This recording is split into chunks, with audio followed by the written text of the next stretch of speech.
আমি নির্বাচিত হলে আমার বিশ্ববিদ্যালয় প্রশাসনকে এই জায়গাটায় চাপ প্রয়োগ করবো এবং এই পলিসি গ্রহণ করতে বাধ্য করবো সে যেন অন্ততপক্ষে দুইটা লন্ড্রি সিস্টেম করে, একটা ছেলেদের জন্য একটা মেয়েদের জন্য। আমাদের আত্মমর্যাদা সম্পন্ন একটা বিশ্ববিদ্যালয় দরকার, যে বিশ্ববিদ্যালয়ের জন্য দরকার আমাদের শিক্ষার্থী বান্ধব পলিসি। মানে আত্মমর্যাদা সম্পন্ন বিশ্ববিদ্যালয়ের জন্য আমাদের শিক্ষার্থী বান্ধব পলিসি দরকার। এখন শিক্ষার্থী বান্ধব পলিসি যখন আমরা নেওয়ার কথা বলছি, কি কি পলিসি সেখানে থাকতে পারে? মানে সেইখানে সর্বপ্রথম যেটা থাকতে হবে হচ্ছে ইন্ডাস্ট্রি, অর্থাৎ যে ইন্ডাস্ট্রিতে আমরা পাস করে চাকরি করবো সেই ইন্ডাস্ট্রি এবং আমাদের যে একাডেমিয়া, এটা একটা কোলাবোরেশন। ইন্ডাস্ট্রি একাডেমিয়া কোলাবোরেশনের মাধ্যমে পাঠদান করা।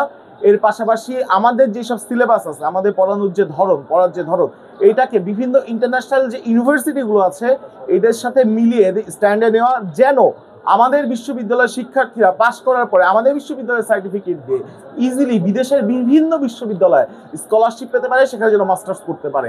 আমাদের বিশ্ববিদ্যালয়ে একটা বিদেশে যেসব শিক্ষার্থী যেতে যায় তাদের জন্য একটা হেল্পিং সেন্টার খোলা, যাতে করে তারা আরও যেসব প্রাসঙ্গিক কোর্স সেসব কোর্সগুলো করতে পারে। এই সব কিছু করা সম্ভব যদি বিশ্ববিদ্যালয় পলিসি গ্রহণ করে যে আমরা এই সব কিছু করবো।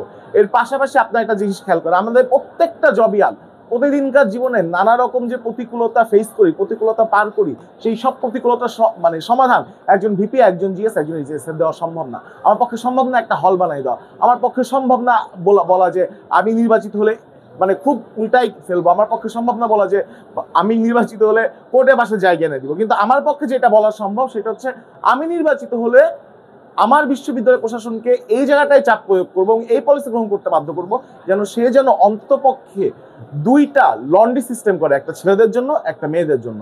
এই যে একটা মেয়ে সারাদিন ক্লাস করে যে হলে যে বা তার মেসেজে আবার কাপড় ধুবে আবার রান্না করবে, এইটা আমরা চাই না। আমরা চাই সে পড়াশোনায় পূর্ণ মনোযোগটা দিতে পারুক। যদি ভর্তুকি দেয় বিশ্ববিদ্যালয় প্রশাসন, এবং আহামরি টাকা পয়সা হিসাবে এটা না, এটা অল্প টাকাতেই করা সম্ভব। ভর্তুকি যদি দেয় বিশ্ববিদ্যালয় প্রশাসন, তবে ইজিলি ছেলে এবং মেয়েদের জন্য লন্ড্রি সার্ভিসটা চালু করা যায়। এর পাশাপাশি আর একটা পলিসি আপনি খেয়াল করেন, আমাদের একটা মেডিকেল সেন্টার আছে, এই মেডিকেল সেন্টারকে আমরা বলি নাপা সেন্টার।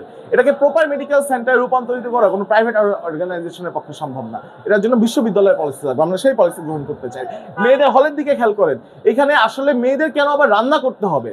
আমরা এটা পক্ষপাতী না, আমরা চাই বিশ্ববিদ্যালয়ের ক্যান্টিন, ক্যাফেটেরিয়া 3 বেলা খাবার প্রদান করার মতো করে খাবার প্রদান করুক, সেখানে পুষ্টিকর খাবার থাকুক এবং শিক্ষার্থীদের খাদ্যের জন্য ভর্তুকি বাড়াক। যদি লিফট বানাতে পারে লাখ লাখ কোটি কোটি টাকা খরচ করে, যদি ভিসির জন্য পাজেরও গাড়ি থাকতে পারে, তাহলে বিশ্ববিদ্যালয়ের শিক্ষার্থীদের জন্য কেন ভর্তুকি থাকতে পারবে না? এটা আমরা বুঝি না আসলে। এবং এই পলিসি চাইলে গ্রহণ করা সম্ভব। এগুলো কোনো আকাশ কুসুম কল্পনা বা আকাশ কুসুম চাওয়াও না। এবং আপনি যদি খেয়াল করেন আমাদের বিশ্ববিদ্যালয়গুলোতে প্রত্যেক দিন ছেলেমেয়েরা যেভাবে করে পড়াশোনা করে এবং শিক্ষা সামগ্রীর পিছনে যে ব্যয়, চাইলে বিশ্ববিদ্যালয় কিন্তু সেখানেও একটা ভর্তুকি দিতে পারে। সবচেয়ে মোদ্দা কথা এটাই, পলিসি অর্থাৎ বিশ্ববিদ্যালয় যেই নীতি অনুযায়ী চলবে, সেই নীতি হইতে হবে হচ্ছে আপনার বিশ্ববিদ্যালয়ের শিক্ষার্থীদের পক্ষে। শুধুমাত্র বিভিন্ন চ্যারিটির পক্ষে বা বিভিন্নভাবে অন্যান্য বিভিন্ন প্রাইভেট অর্গানাইজেশনের উপর আমরা ডিপেন্ড করতে চাই না। আমরা চাই বিশ্ববিদ্যালয়ের স্বয়ংসম্পূর্ণভাবে শিক্ষার্থীদের দিক। বাসের দিকটা খেয়াল করেন, বাস আসলে কিভাবে করে চলছে। আপনি যদি আমাদের পরিবহন সম্পাদকের কথা শুনেন, তাহলে আপনি তাদেরও বিস্তর একটা প্ল্যান পাবেন সে বাস নিয়ে কি ভাবছে। আমরা আমাদের প্যানেলে সবটা সেক্টরে যোগ্য মানুষকে নিয়ে এসে কাজ করার চেষ্টা করছি। রাজনীতির বাইরে বা অন্যান্য সবকিছুর বাইরে আমরা একটা জগন্নাথ কেন্দ্রিকতা তৈরি করার চেষ্টা করছি, যেই জগন্নাথ কেন্দ্রিকতাটা আমাদের জগন্নাথের শিক্ষার্থীদের জন্য কাজ হবে। জগন্নাথ বিশ্ববিদ্যালয়কে অবশ্যই শিক্ষার্থী বান্ধব নীতি নিতে হবে এবং এই নীতির জন্য আমরা এতদিন ফাইট করছি, এই নির্বাচনে আমরা ফাইট করছি। আপনাদেরকে পাশে পেলে আমরা কৃতজ্ঞ থাকবো।